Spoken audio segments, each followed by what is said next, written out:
उन्हात जायचं असेल तरच सनस्क्रीन वापरायचं, हे एकदम चुकीचं मेथ आहे. चेहऱ्याला कंटिन्युअसली आपण हात लावतो, पिंपल आलं की त्याला फोडतो, त्यातून पस काढण्याचा प्रयत्न करतो. याने पिगमेंटेशन, स्कारिंग या दोन्ही गोष्टीचं चान्सेस वाढतात. त्या व्यतिरिक्त आपण फोन वापरतो, त्याचा स्क्रीन आपल्या गालाला लागतो कंटिन्युअसली, तिथून बॅक्टेरिया ट्रान्सफर होतो. होम रेमेडीज असो, जसं की घरातल्या घरात टूथपेस्ट लावणे, लेमन ज्यूस वापरणे, ब्लीच वापरणे, बेकिंग सोडा, असं काही लावलं जातं. त्याच्याने पण ॲक्नेचं इन्फ्लेमेशन वाढतं, त्याच्यात पिगमेंटेशन वाढतं. ॲक्ने तर बरा होणारच नाही, पण त्याचे कॉम्प्लिकेशन वाढत जातात. जरी तुम्ही टीव्ही बघत असाल आणि टीव्ही समोर जरी तुम्ही बसला असाल तरी त्या ह्यानी like you know it can really lead to skin damage. UVA जे रेडिएशन आहे त्याच्यात UVA लाईट हे पर्टिक्युलर रेस्पॉन्सिबल आहे.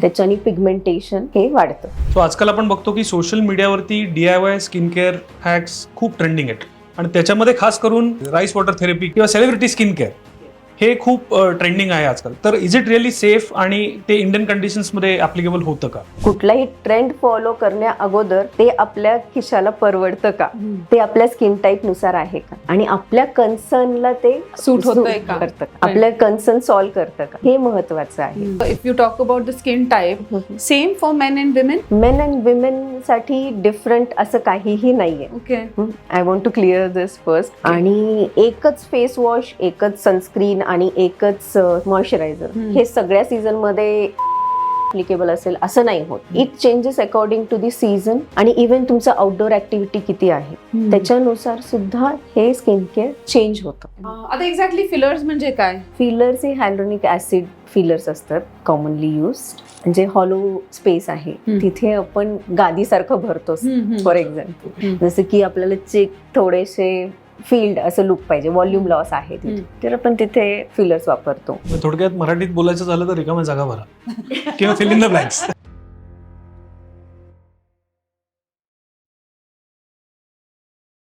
नमस्कार, मी श्री अजय देशपांडे. नमस्कार, मी सौ अवंती देशपांडे. आणि आजच्या आपल्या गेस्ट आहेत डॉक्टर स्नेहल नावंदे, ज्या की एक MD डर्मॅटॉलॉजिस्ट आहेत. तर एक्झॅक्टली तुमचं स्किन केअर रुटीन काय असलं पाहिजे? अँटी एजिंग ट्रीटमेंट्स म्हणजे काय काय इन्क्लूड होतं त्याच्यामध्ये? महत्वाचं म्हणजे मेन आणि विमेन यांच्या स्किन केअर मध्ये काही वेगळं करायची गरज असते का, ते सिमिलर आहे हेही जाणून घेऊ आपण. जर तुमचं लग्न होणार असेल तर तुम्ही तुमची स्किन ट्रीटमेंट किती आधी सुरू केल्या पाहिजेत? आणि काही ट्रेंडिंग गोष्टी जशा कोरियन स्किन केअर किंवा राईस वॉटर थेरपी हेही आपण जाणून घेऊ. सो एन्जॉय द पॉडकास्ट आणि तुमचे जे काही प्रश्न असतील ते कॉमेंट सेक्शन मध्ये नक्की टाका. आम्ही डॉक्टर स्नेहलला ते पुन्हा विचारू आणि every comment will be answered. So enjoy the podcast. Thank you. Hello doctor Snehal. So can you just tell me की असे कुठले मिस्टेक्स लोक करतात ज्याच्यामुळे मोस्ट कॉमन स्किन प्रॉब्लेम्स होतात, जसं की पिगमेंटेशन होतं, ॲक्ने खूप कॉमनली दिसून येतं, तर हे कशामुळे होऊ शकतं? आता फर्स्ट ऑफ ऑल आपण ॲक्ने बद्दल बोलूयात. ॲक्ने मध्ये कसं आपल्या न कळत ह्या गोष्टी होतात. चेहऱ्याला कंटिन्युअसली आपण हात लावतो, पिंपल आलं की त्याला फोडतो, त्यातून पस काढण्याचा प्रयत्न करतो. याने पिगमेंटेशन, स्कारिंग या दोन्ही गोष्टीचं चान्सेस वाढतात. त्या व्यतिरिक्त आपण फोन वापरतो, त्याचा स्क्रीन आपल्या गालाला लागतो कंटिन्युअसली, तिथून बॅक्टेरिया ट्रान्सफर होतो.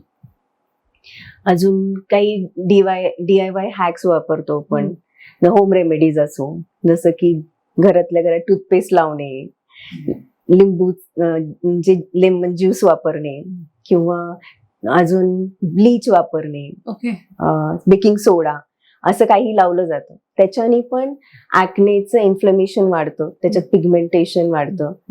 ॲक्ने तर बरा होणारच नाही, पण त्याचे कॉम्प्लिकेशन वाढत जातात. आणि कॉम्प्लिकेशन ट्रीट करणं इज अ डिफरंट थिंग. त्यानंतर जे सनस्क्रीन आहे ते अजिबात वापरलं जात नाही. सनस्क्रीन, उन्हात जायचं असेल तरच सनस्क्रीन वापरायचं, हे एकदम चुकीचं मेथ आहे. बाहेर आपण जाणार असो, बाहेर क्लाउडी वेदर असो, तरी आपण सनस्क्रीन रोज सकाळी लावणार आहोत. ओके. आपण ऍक्च्युली मी असं ऐकलंय की जरी तुम्ही टीव्ही बघत असाल आणि टीव्ही समोर जरी तुम्ही बसला असाल तरी त्या ह्यानी like you know it can really lead to skin damage. UV radiation, visible light, blue light, या सगळ्यांनी स्किन एजिंग होतच, पिगमेंटेशन पण वाढतं. ओके आपण त्याबद्दल सो सनस्क्रीन रेग्युलरली लावलं पाहिजे. Yes, this is very important. Every day. Okay. Sometimes I jokingly say की तुम्ही आंघोळीनंतर जरी पांघरून झोपणार असाल ना तरी सनस्क्रीन लावून झोपा. म्हणजे एक 2-3दा तरी दिवसभरात लावलं पाहिजे. येस, जर घरी असाल तर आय सजेस्ट की सकाळी एकदा आणि परत लंच टाइमच्या वेळी, आणि बाहेर जाणार असाल तर every 2 to 3 hours. Okay, important आहे. Yes yes, and Okay. 20 minutes before you go out in the sun. Okay that's must. Okay. And it should be chemical plus physical sunscreen, broad spectrum sunscreen. So ह्याच्यामुळेच actually ते हे होतं का pigmentation? आपण pigmentation खूप युव्हीए commonly बघतो. Radiation मुळे, हा. युव्हीए जे रेडिएशन आहे त्याच्यात युव्हीए लाईट हे पर्टिक्युलरली टॅनिंग साठी रेस्पॉन्सिबल आहे. ओके. त्याच्याने पिगमेंटेशन हे वाढतं. पण ह्याच्यामध्ये आता आपण म्हणजे मगाशी तुम्ही म्हणालात की DIY हॅक्स. सो आजकाल आपण बघतो की सोशल मीडियावरती DIY स्किन केअर हॅक्स खूप ट्रेंडिंग आहेत, आणि त्याच्यामध्ये खास करून काय म्हणतात राईस वॉटर थेरपी किंवा हे कोरियन किंवा सेलिब्रिटी स्किन केअर हे खूप ट्रेंडिंग आहे आजकाल. तर इज इट रिअली सेफ आणि ते इंडियन कंडिशन्स मध्ये ऍप्लिकेबल होतं का? कोरियन जे स्किन केअर आहे हे 10 स्टेप रुटीन आहे. त्यात काही सायंटिफिकली चांगल्या गोष्टी आहेत, जसं जेंटल क्लिन्झिंग, कधी डबल क्लिन्झिंग. जेव्हा वॉटरप्रूफ मेकअप वापरतो आपण त्यावेळी डबल क्लिन्झिंग इम्पॉर्टंट आहे. लेअरिंग ऑफ ह्युमेक्टंट्स, मॉइश्चरायझर 2-3 लेअर मॉइश्चरायझरचे लावणे, आणि सनस्क्रीन रेग्युलरली वापरणे. ह्या गोष्टी चांगल्या आहेत. पण सगळ्यांनाच 10 स्टेप रुटीन करणं पॉसिबल नाहीये, आणि सगळ्यांच्या स्किनसाठी ते ऍप्लिकेबल पण नाही. अकॉर्डिंग टू स्किन टाईप ते करणं राईट असतं. करेक्ट. कुठलाही ट्रेंड फॉलो करण्या अगोदर ते आपल्या खिशाला परवडतं का, ते आपल्या स्किन टाईप नुसार आहे का, आणि आपल्या कन्सर्नला ते सूट होतंय का? करतं का, राईट राईट. असं आपल्या कन्सर्न सॉल्व्ह करतं का, हे महत्वाचं आहे. आणि जे सेलिब्रिटी हॅक्स किंवा ते जे प्रमोट करतात हे सगळे PR स्पॉन्सर्ड आहेत, मोस्टली असतात, आणि त्याच्यात फिल्टर्स पण बरेच वापरले जातात, बिफोर आफ्टर फोटोज वगैरे हे सगळं. तर या गोष्टींना न भूलता जे रिअल आहे, जे तुम्हाला स्किन साठी इम्पॉर्टंट आहे, तुम्ही एखाद्या क्वालिफाईड डर्मेटॉलॉजिस्ट कडे कन्सल्टेशन करून एक बेसिक स्किन केअर रुटीन आणि कन्सर्न्स काही असतील तर त्यानुसार काही ऍक्टिव्ह यानुसार एक स्किन केअर रुटीन तुम्हाला बनवता येईल, लाईक मॉर्निंग स्किन केअर आणि इव्हनिंग स्किन केअर. म्हणजे नुसतं इंस्टाग्राम वरती नाही बघितलं पाहिजे, कारण आपण बघतो ना, लाईक इंस्टाग्राम वरती आज हा प्रोडक्ट आला, आज हे ट्रेंड चालू आहे, उद्या ते ट्रेंड चालू आहे. फॉर एक्झाम्पल, आता परवाच माझ्याकडे एक पेशंट आलेली, ती बोलली की माझा चेहरा एकदम लाल झालाय आणि खूप इरिटेट झालाय आणि मला त्रास होतोय. मग मी तिला बोलले की ये तू संध्याकाळी. नाही मला खूपच त्रास होतोय असं. मग तिला इमर्जन्सीमध्ये आम्ही अपॉइंटमेंट दिली. आल्यावर तिच्याशी बोलली मी, त्यातून कळालं मला की तिने काही दिवस व्हिटॅमिन सीचं एक सिरम साईडला ठेवलेलं. अचानक तिला जाणवलं की आपण वापरत नाहीयेत आणि तिने ते सुरू केलं. अच्छा, सडनली? येस, सडनली सुरू केलं. नो, इट्स नॉट सुटिंग ना. तर तिची स्किन त्या प्रोडक्टला म्हणजे काय म्हणतात, कम्पॅटेबल आहे, किंवा तिची स्किन कशी आहे त्याच्यानुसार ते वापरलं गेलं. तिची स्किन होती ड्राय आणि सेन्सिटिव्ह. ओके. त्या व्यतिरिक्त तिने मॉइश्चरायझर कधीच वापरलं नाही आणि सनस्क्रीन पण नाही. ओके. तर काही चांगले जे इन्ग्रेडियंट्स आहेत, व्हिटॅमिन सी असो, रेटिनॉल्स असो, हे चांगले असून पण स्किन टाईप तसा नाहीये, किंवा ते स्किन केअर घेतलं जात नाही, ज्याच्यात म्हणजे स्किन बॅरियर हे जे आहे त्याबद्दल काही माहितीच नसते. तर आपल्याला अगोदर ते बॅरियर नीट व्यवस्थित केल्याशिवाय या गोष्टी ऍक्टिव्ह वापरले तर ते इरिटेट करू शकतात. ओके. त्याचे साईड इफेक्ट्स येतात, पिगमेंटेशन होऊ शकतं, रेडनेस होऊ शकतं. Okay okay. मग फक्त मॉइश्चरायझर जरी लावलं तरी ते स्किनवर बर्न करतं. Okay.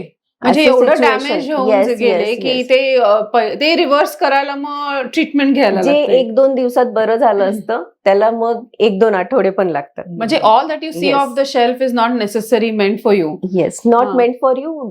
Blindly following the trends एकदम चुकीचं आहे. एकतर तुम्हाला खर्च करावा लागतो, त्याच्यात तुमचा वेळ पण जातो, आणि बरं होण्यापेक्षा तो डॅमेज करतोय तुम्हाला. म्हणजे त्याच्यापेक्षा एक रुटीन तुम्ही डर्मॅटॉलॉजिस्ट कडनंच घेतलं, then at least you save up upon wasting the product. पण this brings up I think a very important point की जसं तुम्ही म्हणाल की प्रत्येक प्रोडक्ट प्रत्येकाला सूट होतं असं नाही. सो ह्याच्यामध्ये मला असं विचारावं वाटतं की how do you define your skin, म्हणजे आपली स्किन टाईप काय आहे, कशी ओळखायची. कशी ओळखायची. हा, आणि मग त्याच्यासाठी ऍप्लिकेबल समजा काही हे जनरली 3 टाईपचे स्किन्स आपण बोलतो, जसं की ड्राय स्किन आहे, ऑइली स्किन आहे आणि कॉम्बिनेशन. कॉम्बिनेशन मध्ये टी झोन हा ऑइली होतो, जसं फोरहेड आणि नोज हा ऑइली असतो. बाकीचे स्किन नॉर्मल. अच्छा, that is called as T zone. This is called T zone. तर हे कॉम्बिनेशन स्किन टाईप. आणि ड्राय स्किन ज्याच्यात चेहरा ओढला जातो, ज्याला मॉइश्चरायझर आपण लावलं नाही तर एकदम स्किन हिवाळ्यात जशी उलते ना तसं वाटतं. स्किन ओढली जाते एकदम, कोरडं असं पांढरट पांढरट पडतं. पावडर लावली की ते लगेच असं पांढरं दिसतं. आणि जी ऑइली स्किन आहे, आपण फेस वॉश केला थोड्या वेळात परत तो चमकायला लागतो. सनस्क्रीन थोडंही लावलं की परत तो चमकतो काही भागात. एक सोपा उपाय म्हणजे आपल्याला माहिती करून घ्यायचं असेल तर आपण फेस वॉश करायचा, एक अर्धा तास वगैरे थांबायचं, टिश्यू पेपर घ्यायचा आणि तो डॅब करून पाहायचं. जर आपल्या स्किनवर ऑइल येत असेल तर ते आपल्याला टिश्यू वरती दिसेल. That is a oily skin. Okay. आणि जर काहीच येत नाही आणि तुमचा चेहरा अजून ड्रायच वाटतोय आणि इरिटेटेड वाटतोय वॉश केल्यानंतर लगेच, then you have a dry sensitive skin. Okay. आणि मग टी म्हणजे काय? टी झोन म्हणजे फोरहेड एरिया आणि नोज, हे कॉम्बिनेशन टाइप ऑफ. ओके. आणि एकच फेस वॉश, एकच सनस्क्रीन आणि एकच मॉइश्चरायझर हे सगळ्या सीझन मध्ये ड्राय स्किनला ऍप्लिकेबल असेल असं नाही होत. Okay. It changes according to the season आणि इव्हन तुमचं आउटडोर ऍक्टिव्हिटी किती आहे त्याच्यानुसार सुद्धा हे स्किन केअर चेंज होतं. ओके. आणि मेन विमेन सेम, म्हणजे if you talk about the skin type, same for men and women? Men and women साठी डिफरंट असं काहीही नाहीये. Okay. I want to clear this first. Men मध्ये थोडी skin thick असते आणि म्हणजे मेनचं कसं रेझर वगैरे वापरलं जाते शेविंग साठी, रेझर बम्प्स होतात, त्याच्यामुळे पण फ्रिक्शन होतो, त्यामुळे पिगमेंटेशन होण्याचा चान्स असतो. आणि आजकाल एक मार्केटिंग गिमिक आहे हे मेन अँड विमेन वेगळं असं म्हणून. एक्झॅक्टली. म्हणजे काही आपण ते ट्रेंड्स बघतो, there is some charcoal cream which is exclusively for men. Charcoal face wash or the mask shouldn't be used At all? Yes. Main मध्ये जे प्रोडक्ट्स येतात त्याच्यामध्ये फ्रॅग्रन्स जास्त असतो, ते अल्कोहोल बेस्ड असतात, थोडस स्ट्रॉंग इफेक्ट देण्यासाठी, यानी पण स्किन डॅमेज होतो. ओके. आपण मेन अँड विमेन असं वेगळे प्रोडक्ट पेक्षाही त्यांचा स्किन टाईप आणि त्यांचा कन्सर्न आणि लाईफस्टाईल यानुसार प्रोडक्ट बनवले पाहिजेत आणि त्यानुसार रेकमेंडेशन असायला पाहिजे. ओके.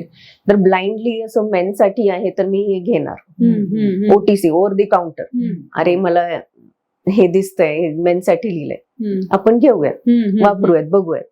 यापेक्षाही व्यवस्थित आपल्या स्किन टाईप नुसार कुठला फेस वॉश आहे किंवा सनस्क्रीन मॉइश्चरायझर आहे त्यानुसार घेणं बेस्ट असेल. As you sed, season wise change होतात का काइंड ऑफ प्रोडक्ट्स आपण जे वापरतो स्किन केअर साठी, ते चेंज व्हायला पाहिजे? Yes. For example oily skin आहे, ते समर्स मध्ये ऑइली वाटेल, इव्हन रेनी सीझन मध्ये पण ती ऑइली अशी वाटेल.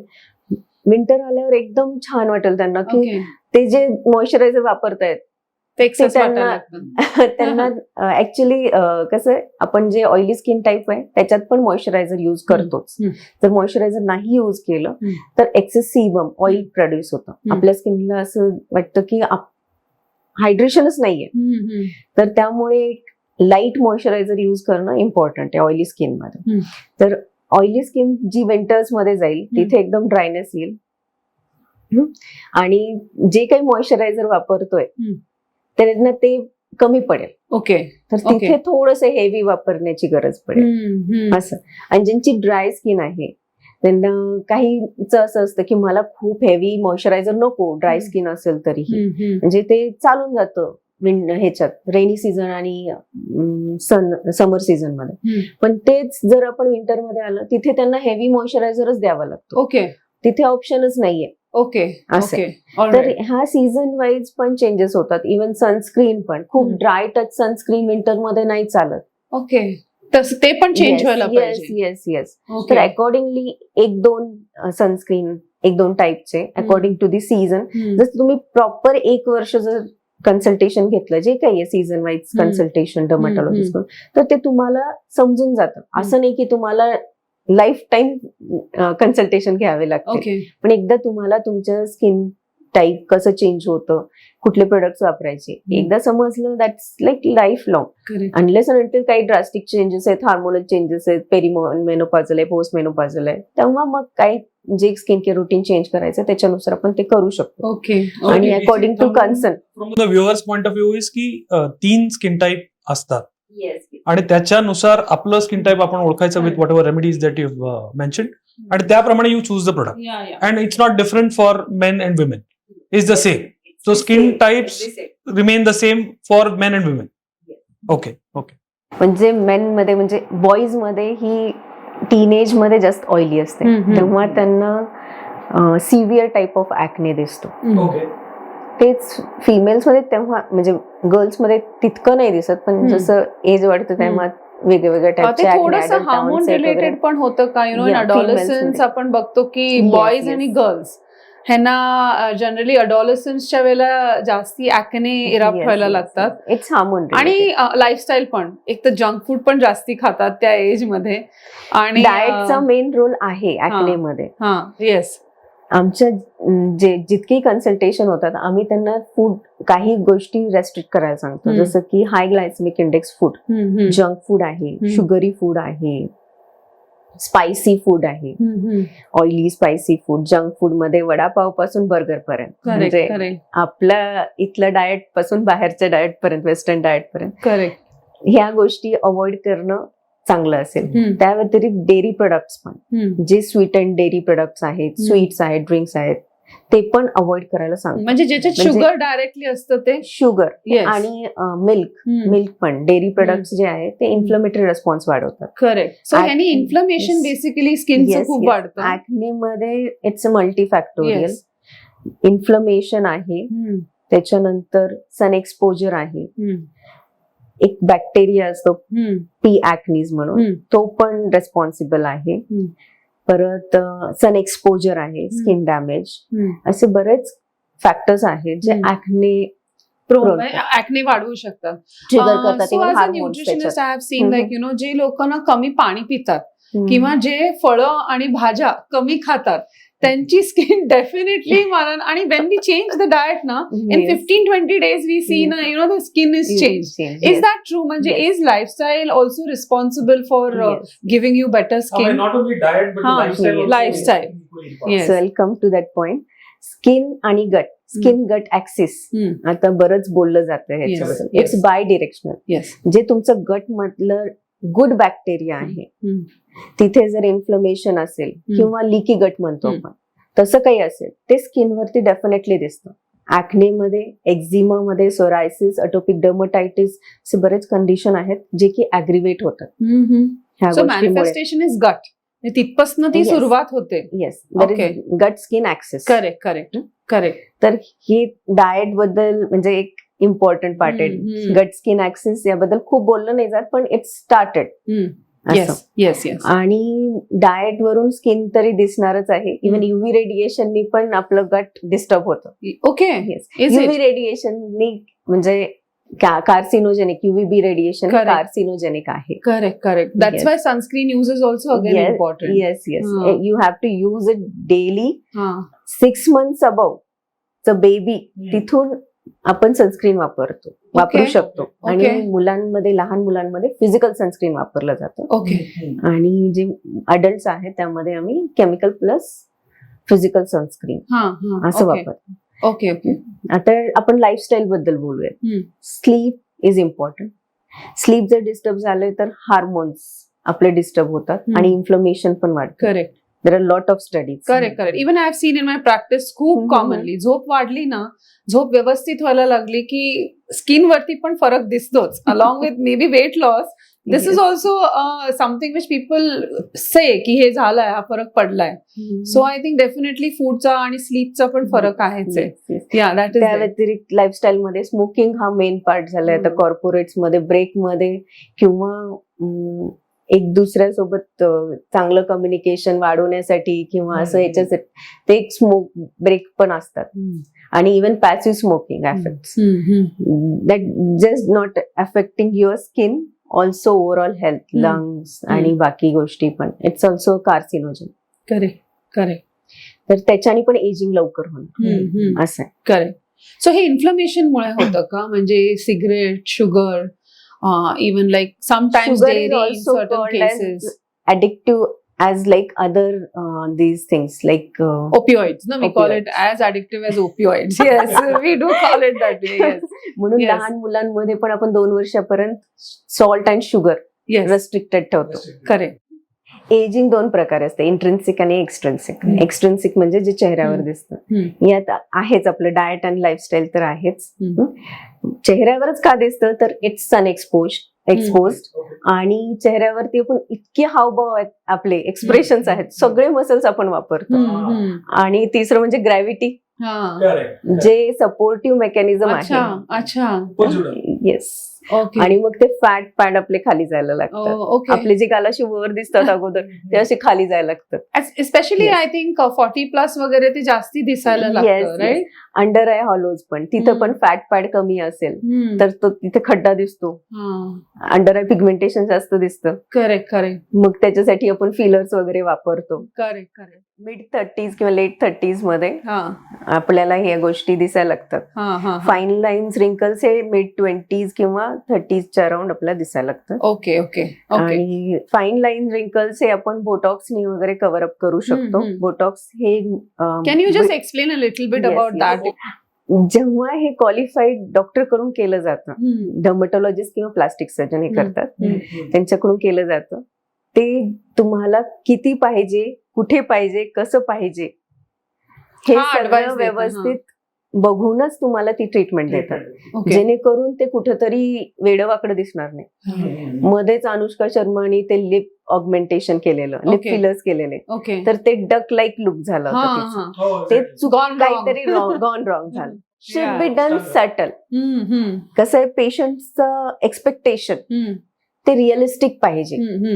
आपण सेलिब्रिटी नाही, आपण Correct. डे टू डे याच्यात वावरतो, पण आपल्यालाही थोडं छान दिसणं, काही त्याच्यात वाईट नाही, नाही, हा. कमीपणा नाही, काही नाही. तर त्याच्यात बरोबर जितकं फिलर पाहिजे तितकंच केलेलं सटल असं खूप छान दिसतं. हे बोटुलिनम टॉक्झिन म्हणतो आपण. ओके. टॉक्झिन म्हणलं की सगळे घाबरतात. तर it's a protein which relaxes your muscles. Okay. तर जे काही आपले एक्सप्रेशन लाईन्स आहेत, आपण जेव्हा बोलतो, जसं फ्राउन लाईन्स आहेत फोरहेड वरती, त्याच्यानंतर इथे क्रोज फीट दिसतं, इथे लाईन्स दिसतात 3, स्माइल लाईन्स दिसतात इकडे. तर हे जे सगळे आहेत ते लाईन्स आपण कमी करतो, ते ओके. रिलॅक्स करतो मसल्स. ओके. ते ओके. कॉन्ट्रॅक्ट झालेले आहेत. ओके. तर रिलॅक्स केल्यावर ते लाईन्स आपण जेव्हा एक्सप्रेशन देतो तेव्हा लगेच नाही दिसत. ओके. आणि ते काय म्हणतात, फोरहेड वर आठा पडतात, तसं नाही दिसत. Okay. Okay. You look younger. Okay. त्याच्यामुळे इथे एकदमच लाईन दिसायला लागलं की ते ओल्ड लुक येतो. हा हा. म्हणजे एजिंग त्याच्यात- प्रोसेस yes, दिसायला yes, स्टार्ट yes. दिसायला लागते की Yes, एज yes. होती आता Yes, स्किन yes. म्हणून. तुम्ही जर जास्त अनएक्सपोज्ड वगैरे असाल ना तर फोटो एजिंग लवकर होणार. ओके. आता एक्झॅक्टली फिलर्स म्हणजे काय? फिलर्स हे हायलोनिक ऍसिड फिलर्स असतात, कॉमनली युज्ड. हे कुठल्याही म्हणजे हॉलो स्पेस आहे तिथे आपण गादीसारखं भरतो. फॉर एक्झाम्पल असं, जसं की आपल्याला चेक थोडेसे फील्ड असं लुक पाहिजे, व्हॉल्यूम लॉस आहे तिथे, तर आपण तिथे फिलर्स वापरतो. अंडर आय एरियामध्ये जो खड्डा दिसतो, अंडर आय पिगमेंटेशन पण जास्त वाटतं त्याच्याने, तर तिथे पण अंडर आय फिलर्स वापरतो आपण. असं पण मग हे फिलर्स म्हणजे मी असं ऐकलंय की you need to replenish it, regularly replenish करायला लागतात. रिपीटेड प्रोसिजर्स करावे लागतात, हा. सेशन्स. हा. लगेच एका महिन्यात करायची गरज नाहीये. ओके. 6 months to 1 year पर्यंत हे स्टे करतात. परत ते ऍब्झॉर्ब झाले किंवा अकॉर्डिंग टू दी एज, लॅक्झिटी वगैरे असेल तर ते ड्रूप पण होतात कधी कधी. ओके. तर त्या याच्यात आपल्याला दुसरे प्रोसिजर्स करावे लागतात, थ्रेड लिफ्ट वगैरे असं ते. ओके. त्याच्यानी ते पण लॉंग टर्म आहे थ्रेड लिफ्ट वगैरे. पण फिलर्स हे 6 महिने ते 1 वर्षापर्यंत व्यवस्थित राहतं. ओके. राहतं चांगल्या व्यवस्थित. ब्रँडचे. हा. Yes okay. Yes yes. Okay. Okay. थोडक्यात मराठीत बोलायचं झालं तर रिकाम्या जागा भरा किंवा फिल इन द ब्लँक्स. म्हणजे तिथे आपण गादी देतो, अशी गादी, म्हणजे जिथे कुठे लॉस आहे तिथे बरोबर. आपण तो यंग लुक देण्यासाठी, कारण की आपले यंग एज मध्ये हा असा वरती दिसतो हम्म, चिकबोन हम्म, छानपैकी, हम्म, असं हम्म. सगळं सपोर्टेड आहे, अंडर आई आपल्याला दिसत नाही. ओके. येस सो मग ते असे करत म्हणजे 1 इयरनी रिप्लेनिश केलं तरी it should be enough. Yes. Okay okay जेव्हाही तुम्हाला गरज वाटते हम्म. तेव्हा तुम्ही परत करून घेऊ शकता. ओके. हे पण is it mandatory for everybody का, म्हणजे ज्याला वाटतं त्यांनी करावं, किंवा साधारण कसं कळतं की बाबा इथे आता फिलर्स ही प्रोसिजर केली पाहिजे? आता फॉर एक्झाम्पल तुमच्याकडे क्लायंट्स येत असतील, हम्म. एकदम 20 kg weight loss, 25 kg weight loss, hmm. तर फॅट पार्ट बऱ्यापैकी Correct. लॉस होतो. Correct. म्हणजे ते कंप्लेन करतात की पहिले आमच्या चेहऱ्याचाच फॅट Yes, कमी yes, झालाय. yes. काही जण म्हणतात मी जस्ट ओल्ड दिसते फॅट लॉस नंतर, असं. कारण आपण जसं मगाशी बोललो की पहिलं जे दिसतं ते आय थिंक चेहऱ्यावरच दिसतं. So any kind of activity that you do it reflects on your face. Yes yes. किंवा हे इथं नेझिलेबियल फोल्ड दिसतात, असं इथून ड्रूप झालेलं, या याच्यानी पण एक सपोर्ट येतो ओके. आणि ते व्यवस्थित कमी दिसायला लागतात, Correct, कमी correct. विजिबल होतात Okay, फिलर्स okay. मुळे. सो अँटी एजिंग सारखंच ते थोडं you look younger right. Yes, that is yes, the yes. Advantage of using fillers. Every celebrity, Ah. every actress, even male actors are also doing this in their 20s. ओके. Yes. ओके. Yes. So that's what I was going to come next Mid-20s question, and like all. की anti aging treatment जे आपण बघतो आता literally वयाच्या 20व्या वर्षीपासून 30 पासून अँटी एजिंग सुरू करतात. When is the right age to start anti aging treatment? 30s is the right time. Hmm. तिथे तर काहीच डाऊट नाही. नॉर्मल लोक पण 30s मध्ये करून घेतात, ओके. पण सेलिब्रिटीजना काही म्हणजे फीचर्स आहेत Hmm. ते त्यांना ऑगमेंट करायचे असते, जास्त Hmm. चांगले दाखवायचे असते. Hmm. लिप फिलर्स हे सगळेच ऑलमोस्ट करून घेतात. Okay okay. पण अँटी एजिंग ट्रीटमेंट सुरू करायला असं right age what would you consider as a dermatologist? If you follow good skin care routine, तर तुम्हाला अँटी एजिंग ट्रीटमेंट्स हे थोडे डिले करावे लागतात. ओके. जर तुम्ही 20s मध्ये असाल तर तुमचं फोकस मेनली एक बेसिक स्किन केअर रुटीन, जर फाईन लाईन्स रिंकल्स काही असतील तर अकॉर्डिंगली कोलॅजन इंडक्शन थेरपीज म्हणजे मायक्रोनिडलिंग किंवा MNRF, बोटॉक्स गरज असेल तर करू शकतो. केमिकल पिल्स कॉमन प्रोसिजर्स आहेत. ओके. जर 30s मध्ये असाल, तिथे पिगमेंटेशन आहे किंवा परत फाईन लाईन्स दिसत आहेत किंवा कुठे व्हॉल्यूम लॉस आहे, तर अकॉर्डिंगली आपण तिथे फिलर्स वगैरे करतो. ते इंडिव्हिज्युअल म्हणजे त्यांची इच्छा असेल तर त्याच्यानुसार आपण ते करतो. ओके. आणि त्यांना Okay. माहिती की आपल्या याच्यात किती इम्प्रुव्हमेंट होणार आहे, रिअलिस्टिक त्यांचं पाहिजे ओके. की मला याच्यातून असंच होणार आहे, काही वेगळं मी एकदम अँजेलिना जोली दिसणार नाही. Right right right. Realistic goal setting खूप इम्पॉर्टंट आहे येस तिथे. येस. आणि जसं आपण 40s मध्ये जातो तिथे अजून लॅक्सिटी म्हणजे हे कोलॅजन खूप कमी होतं, व्हॉल्यूम लॉस असतो, तिथे अजून वेगळे प्रोसिजर्स जसे की फिलर्स, बोटॉक्स तर आहेतच, थ्रेड्स करू शकतो, थ्रेड लिफ्ट्स, हे सगळे नॉन सर्जिकल सांगते. ओके. म्हणजे प्लास्टिक सर्जन जे करतात फेस लिफ्ट ते सर्जिकल असतं, म्हणजे डर्मॅटॉलॉजिस्ट करतात ते थ्रेड लिफ्ट्स वगैरे, थ्रेड टाकून असं स्किन वर ओढली जाते, स्किन टाईटनिंग इफेक्ट येतो. अल्थेरपी म्हणून पण एक थेरपी आहे, ती पण हे करतात, RF स्किन टाईटनिंग, ओके. हायफू वगैरे हे सगळे प्रोसिजर्स आहेत. समटाइम्स एक नाही 2-3 प्रोसिजरचं कॉम्बिनेशन करावं लागतं. Okay. It's not one thing suits everyone and only one procedure is okay for you. It depends upon your concern आणि सगळं त्याच्यावर Even depend men, करतं. women, like equally you will put it like there are men also doing it, women also doing it. Every individual is different. Even two women are different. Okay. Two women are different. हा. So men and women मध्ये थोडाफार फरक असतो structure पण men मध्ये. येतात करायला असे treatment? Yes yes yes Okay. Yes. Fillers करून घेतात, हायफू करून घेतात. काही जणांचा फार बल्की चेहरा असतो आणि आजच्या दुनियेत प्रेझेंटेबल असणं फार गरजेचं आहे. फर्स्ट इम्प्रेशन त्यावरूनच आहे, तुम्ही कसं दिसता. चेहऱ्यावर एकदम पिगमेंटेशन आहे, कॉन्फिडन्स लो होतोच आणि समोरचा थोडा विचार पण करतो की हा स्वतःबद्दल म्हणजे स्वतःची काळजी घेत नाही. असं. तर पिगमेंटेशन हे तर फार सिम्पल आहे, हे जाऊ शकतं. प्रॉपर स्किन केअर म्हणजे मॉइश्चरायझर, सनस्क्रीन आहे आणि त्याच्यानुसार पिगमेंटेशन नुसार जे काही आहे प्रोडक्ट ते जर वापरले तर पिगमेंटेशन कमी होऊ शकतं. काही प्रोसिजर केले, केमिकल पील्स वगैरे, त्यांनी पण होतं. आणि काही lifestyle modification, direct sun exposure नसणे वगैरे असं. ओके. सो आपण आता ट्रीटमेंटचं बोलतोय. सो टिपिकली कॉस्मेटिक प्रोसिजर जेव्हा आपण करतो तेव्हा कोणते रेड फ्लॅग्स लक्षात घेतले पाहिजे? हे फार महत्वाचं आहे आत्ताच्या याच्यात, जेव्हा की कॉस्मेटॉलॉजी जे मार्केट आहे हे एकदम ट्रेंडिंग झालंय आणि कोणीही येतं आणि मी कॉस्मेटॉलॉजिस्ट असं म्हणतो. तर फर्स्ट थिंग आहे की क्वालिफाईड डॉक्टर पाहिजे, डर्मेटॉलॉजिस्ट किंवा plastic surgeon.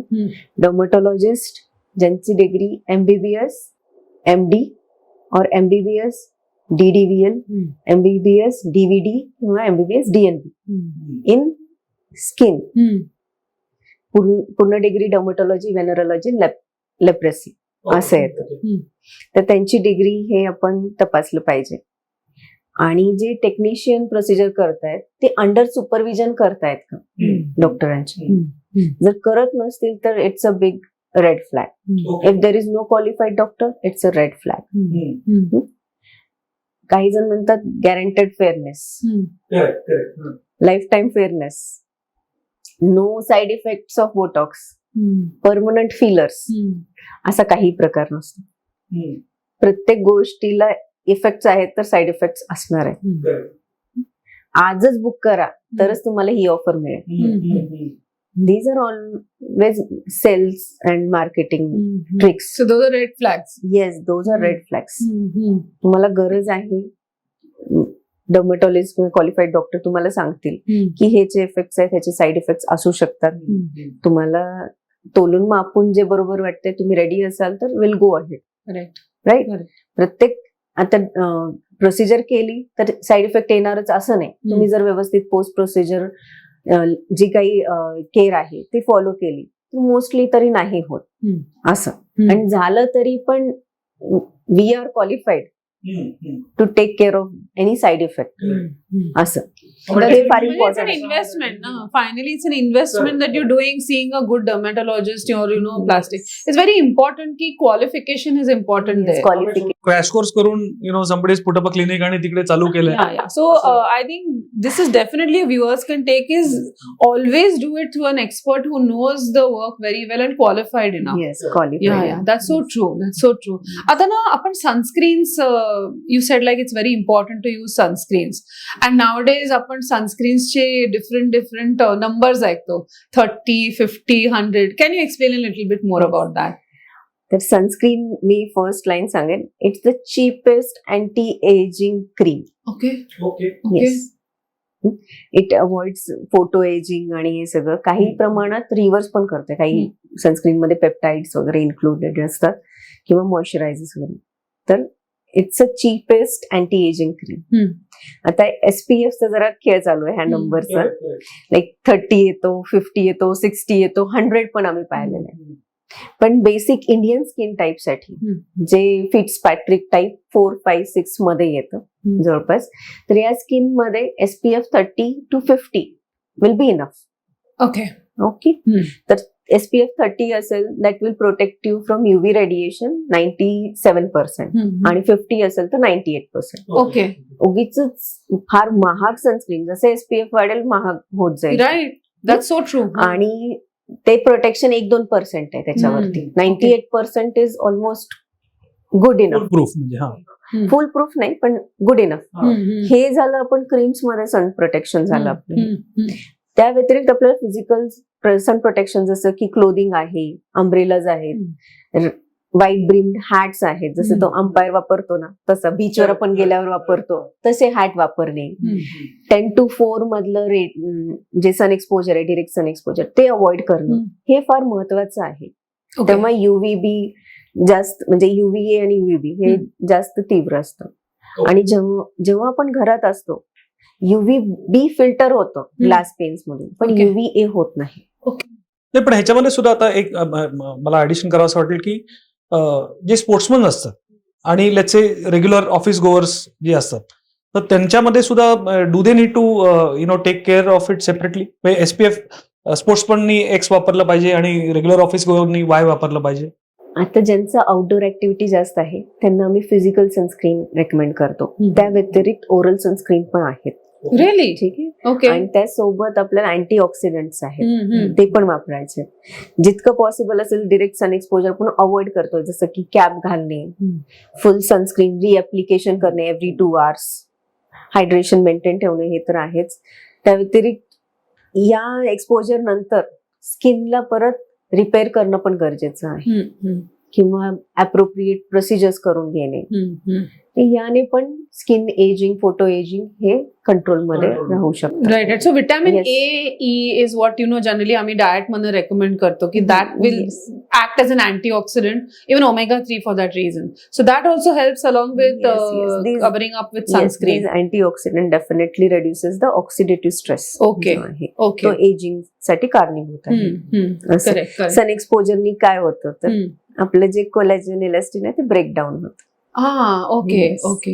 So then just let's navigate to the next thing, like collagen. So much you hear about collagen, right? These days की collagen creams आहेत, collagen पितात. Yes, yes. So what exactly it is like, थोडंसं if you can just Yes. explain that and Collagen- skin ला कसा उपयोग होईल Yes, त्याचा? collagen is basic a protein. ठीक आहे. ही आता अवेलेबल आहे टॅबलेट फॉर्म मध्ये, पावडर फॉर्म मध्ये, शॉर्ट्स मध्ये वगैरे. आणि जो सोर्स आहे मरीन सोर्स आहे, बोवाईन सोर्स आहे जो आपल्या इंडियात नाही, पोर्साईन पण आहे. तर मरीन सोर्स जो आहे तो इफेक्टिव्ह आहे, पण त्याला स्मेल असतो. जे पावडर फॉर्म येतात, आपण पाण्यात टाकले की त्याला थोडा मरीन स्मेल येतोच असा, आणि तो प्यावासा वाटत पण नाही. टॅबलेट फॉर्म मध्ये पण येतो, तो थोडा बेटर आहे, टॉलरेबल आहे. पण हे जे आहे प्रोटीन आहे हे ब्रेकडाऊन होतं अमायनो ऍसिड्स मध्ये. आणि असं आतापर्यंत कुठलीच स्टडी नाहीये की ती प्रूव्ह करते की हे आपल्या कोलॅजन, स्किन मधल्या कोलॅजन मध्ये जातं. Okay. So it is not going to increase your skin collagen. Okay. Oral, what you take in. Yes, Not it is not necessarily going to okay. increase your skin collagen. Okay. Okay. Even the collagen creams are not going to work. Unless, Okay. actually, I'll just like to put over here ki, as a nutritionist, what we say ki collagen building very much internally होतं. Yes. When you take vitamin C, we focus on copper rich foods. So ते internally बनतं, आणि जेव्हा you see की diet मध्ये ह्या गोष्टी आपण देतो तेव्हा आपोआप थोडं अँटी एजिंग सारखं ते वर्क करतं. पण अपार्ट फ्रॉम दॅट आजकाल एवढे जण ते कोलॅजन क्रीम्स कॉमनली वापरायला लागलेत की प्रत्येक गोष्टीत कोलॅजन यायला लागलंय. सो आणि यंगस्टर्स सुद्धा using it. It's all marketing gimmick. Okay. Collagen producing companies न ते म्हणता येणार नाही ना की म्हणजे ते पडूच देणार नाही त्याला की हे कामच करत नाहीये. क्रीम तर डेफिनेटली नाही. Okay. Oral collagen will help you in maintaining the hydration. त्याच्यामुळे फाईन लाईन्स, रिंकल्स थोडेसे स्मूथ आउट होतात. ठीक आहे. तर ते थोडं हेल्प करतं, but it will not increase the collagen in your skin. त्यासाठी कोलॅजन इंडक्शन थेरपीज आहेत, मायक्रोनिडलिंग, PRP, MNRF असे प्रोसिजर्स आहेत जे कोलॅजन इन्क्रीज करू शकतं स्किन मधलं. स्किन टाइटनिंग इफेक्ट त्याच्याने येणार आहे. ओके. या व्यतिरिक्त म्हणजे फक्त कोलॅजन न घेता कोलॅजन सोबत व्हायटॅमिन C इज इम्पॉर्टंट. आणि काही लाईफस्टाईल मॉडिफिकेशन जे आहेत, वर्कआउट आहे, हेल्दी डाएट मध्ये ओमेगा-3 घेणे, बाकी अँटीऑक्सिडंट्स आहेत, या सगळ्या गोष्टी इम्पॉर्टंट आहेत. फक्त कोलॅजन घेऊन मी म्हणजे एकदम यंग दिसणार आहे असं कधीच नाही होणार. It's not a sole. आणि people leave it also midway की 1-2 वेळा घेतील, 3-4 वेळा घेतील नाही. आणि ते सोडून देतात. You need 3 months to 9 months to see that hydration effect also. Okay. Continuous घेतलंच पाहिजे. वेळ लागतो त्याला, असं नाही की मॅजिक होणार आहे. ओके. ओके. असे. सो जस्ट टू कन्क्लूड, मला असं विचारावं वाटतं की बेसिक स्किन हेल्थसाठी मेन आणि विमेन या दोघांनी काय काळजी घेतली पाहिजे? मी अगोदर सांगितलं मेन अँड विमेन साठी skin care routine will be the same. Yes. आपण मॉर्निंग आणि नाईट रुटीन बद्दल बोलूया. मॉर्निंग मध्ये जेंटल क्लिन्झर वापरणे. परत तुमची स्किन ऑइली असेल तर एक फेस वॉश, सॅलिसिलिक किंवा ग्लायकोलिक बेस फेस वॉश वापरणे. Moisturiser, hydration is important. So cleansing, hydration and sun protection, sunscreen according to the skin type. Definitely.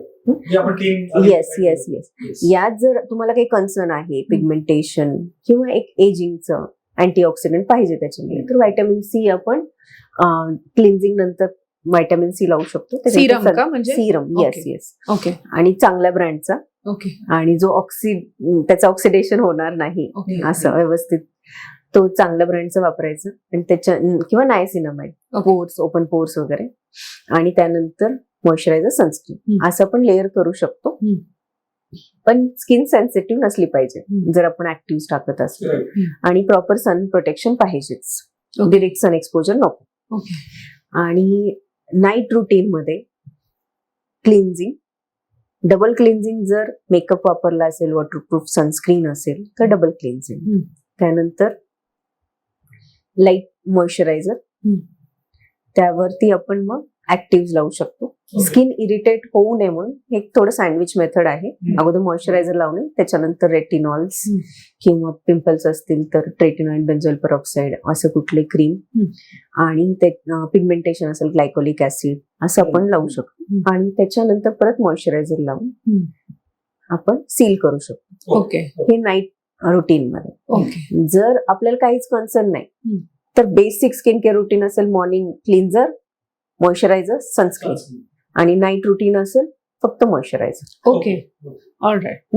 जर तुम्हाला काही पाहिजे असेल थोडस बेसिक असं तर तिथे ग्लायकोलिक ऍसिड किंवा थोडंफार डिस्पिगमेंटेशन आहे वगैरे तर आपण वापरू शकतो. ओके असं ओके तर एकदम सिम्पल ह्या 3 गोष्टी आहेत. Cleansing hydration and sun protection morning मध्ये हे important. Okay okay Now we'll remember. CHS आता आपण दोघं करायचं. Cleansing hydration screen. आणि त्यात काही जण टोनर वगैरे वापरतात हा. पण ड्राय सेन्सिटिव्ह स्किन मध्ये toner no. Okay even oily skin मध्ये पण ते डिस्टर्ब करू शकतं. तुम्ही फक्त टोनरच वापरताय डायरेक्ट सनस्क्रीन वापरताय त्याच्यावरून असं. आणि अजून एक महत्वाची गोष्ट मॉइश्चरायझर आणि सनस्क्रीन दोन्ही मिक्स करून नाही लावायचं. Okay separate one Yes. Over the other layer. Yes one over the other लावायचं ओके आणि त्याच्यात एक 10 मिनिट्सचा गॅप ठेवायचा व्यवस्थित मॉइश्चरायझर ऍब्सॉर्ब होऊ द्यायचा त्याच्यानंतर सनस्क्रीन वापरायचं. करेक्ट. घाई गडबडीत आपण काय करतो लगेच दोन्ही लावा चला ओके असं. आणि पण त्याने काही इफेक्ट कमी होतो का काय? सनस्क्रीनचा इफेक्ट कमी होतो. It should form a layer. Sunscreen should form a layer. Okay म्हणूनच हे 3 सेपरेट गोष्टी सेपरेट कामासाठी बनलेल्या आहेत. हा राईट. सो आता ना वेडिंग सीझन आहे Right. राईट किंवा येणार आहे. So the brides and the bride grooms they always want to look the best. Okay तर किती आधी त्यांनी सुरू केलं पाहिजे taking care of the skin so that they really look the best on the day? 6 months. Okay yes 6 months. खूपच late झालं तर 3 months. एका महिन्यात आपण खूप काही नाही करू शकणार आहे. ठीक आहे. फॉर एक्झाम्पल ऍक्ने असतं किंवा ऍक्ने पिगमेंटेशन असतं किंवा ऍक्ने स्कारिंग असतं. ऍक्नेसाठी 2-3 महिने लागतातच. मेडिकल लाईन ऑफ ट्रीटमेंट असो किंवा प्रोसिजर्स असो जसं केमिकल पील्स वगैरे आहेत. आपण MNRF पण करतो.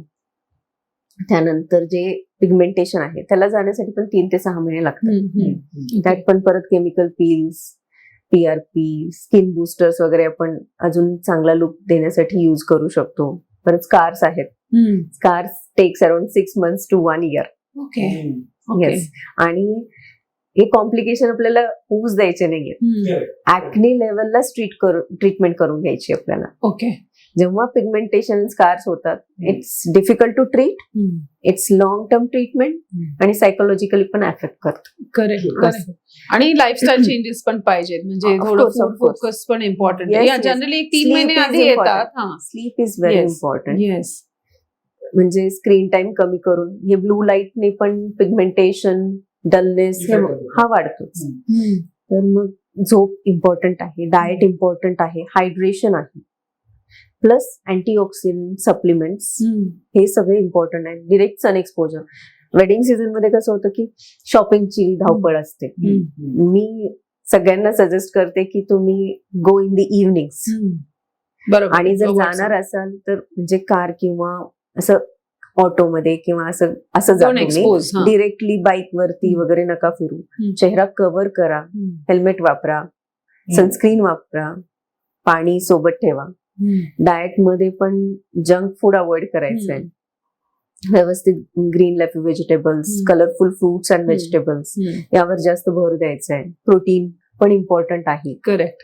आणि अँटीऑक्सिडंट्स. येस. अजून त्यांचे कन्सर्न असतात लेझर हेअर रिमूव्हल काय असतं हेअर जे बॉडीवरती हेअर आहेत त्याच्यासाठी. हम्म. तर लेझर हेअर रिमूव्हलला पण आपल्याला 6 to 8 सेशन लागतात. ओके. तर that should start 6 months before. Hmm. Even men also do it for beard shaping वगैरे. हा, येस, हा, आयब्रो okay. शेपिंग आहे, बियर्ड शेपिंग आहे, काहींच्या कानावरती पण केस असतात. बरोबर आहे. तर ह्या गोष्टी म्हणजे मेन आणि विमेन म्हणजे ब्राईड आणि groom Both are paying equal attention now, yeah. आणि जर आता कसं आहे, आत्ताचा ट्रेंड आहे थोडं लेट 30s मध्ये हम्म. पण लग्न होत आहेत. करेक्ट. तर तिथे एजिंगचे सायन्स दिसतात. मग हम्म. अकॉर्डिंगली बोटॉक्स करून घेऊ शकतो आपण. ही इन्स्टंट रिझल्ट देते 1-2 हम्म. आठवड्यातच. पण त्यालाही प्लॅनिंग व्यवस्थित पाहिजे. Correct correct. आणि आपण जेव्हा प्रोसिजर करतो ना त्याच्यासाठी प्रेपरेशन पण पाहिजे. स्किनचं प्रायमिंग म्हणतो आम्ही त्याला. तर व्यवस्थित मॉइश्चरायझर, सनस्क्रीन लावणे, काही ऍक्टिव्ह असतात ज्यांनी की कॉम्प्लिकेशन आपण अवॉइड करू बरोबर शकतो. हे असं पण सुरू करतो अगोदर, आठवडा 2 आठवडे अगोदर. आणि पोस्ट प्रोसिजर केअर वगैरे हे सगळ्या गोष्टी फॉलो करणं गरजेचं आहे. म्हणजे Okay. 6 months, 3 months is a good time to visit a dermatologist with your concerns, pigmentation असो. आणि even if you don't have anything तर आजकाल स्किन बुस्टर्स आहेत जे स्किन हायड्रेशन वाढवत. ओके. एकदम ग्लास लाईक स्किन जो ओके. आता फार ट्रेंडी आहे. ओके. एक्झॅक्टली तसं नाही, पण हम्म. तुम्हाला काही कन्सर्न नसतील तर ऍटलिस्ट तो छान हायड्रेटेड स्किन ग्लो लुक देतो. आणि लग्नानंतरही तुम्हाला 1 महिना सगळेजण भेटत हम्म. असतात वगैरे, आणि प्रत्येक वेळी मेकअप लावणं पॉसिबल नाही. तर जी स्किन विदाऊट मेकअप छान दिसते तशी स्किन आपल्याला हवी असते. करेक्ट. तर त्यासाठी हे सगळे ट्रीटमेंट करून घेणं कधीही चांगलं. ओके. ओके. कसं सो लग्न ठरल्या हॉल बुक करायच्या आधी पण डर्मेटॉलॉजिस्टची अपॉइंटमेंट बुक केली yes yes yes definitely. At least you will know की काय केलं पाहिजे, काय नाही केलं पाहिजे. येस. असं हायड्राफेशियल वगैरे हे तर immediately just before the because wedding असंच आपण करू वाटतं ना शकतो. की ऍट द मोस्ट काय करायचं तर फेशियल हा, करायचं. पण आय facial. थिंक आता खूप ऍडव्हान्समेंट तसे आलेले आहेत. या Yes, yeah yes. That is true. Yeah I think so we got it all. I think we Yeah, lot of insights, lot of lot of things. Yeah so thank you so much for coming. It was a pleasure to have you. Thank you so much. Thank you so much.